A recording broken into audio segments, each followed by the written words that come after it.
Everyone, happy new year. আমি জানি happy new year বলতে একটু টাইমটা বেশি নিয়ে ফেলেছি উইশটা করতে, বাট আমি বাড়ি ছিলাম না, আমি গিয়েছিলাম মামা বাড়িতে।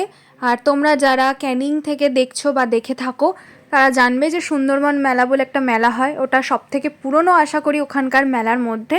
তো ওখানেই গিয়েছিলাম, প্রায় 5-6 বছর পরে আমি এই মেলাটাতে আবার গেছি। আমি শুনেছি আমার মাও ছোটোবেলায় যেত, এখন আমিও মাঝে মাঝে যাই সময় পেলে।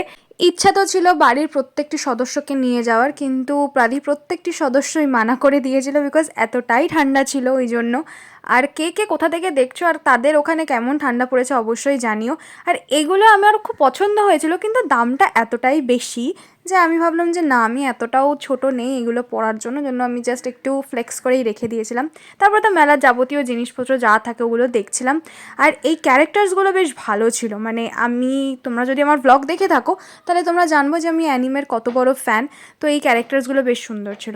তারপরে তো জাস্ট খাওয়া দাওয়া চললো, ভাই এখানে পাপড়ি চাট খাচ্ছিল, আর বোন এখানে বলছিল মেলা দেখে অনেক পয়সা খরচ হয়ে যাচ্ছে। তা ঠিক, আমাদের অনেক পয়সা খরচ হয়ে গেছে মেলা দেখতে গিয়ে। আমরা বেশি কিছু কিনিও নি, বাট আমাদের টাকা খরচ হয়েছে। যাই হোক, মথুরা কেক ছিল, যেটা আমাদের এদিকের মেলাতেও পাওয়া যায়, ওখানেও দেখলাম, তো ওদেরকে খাওয়ালাম সেটাই। তারপরে একটু ফিশ ফ্রাই খেয়ে সোজা বাড়ি চলে আসলাম। বাই।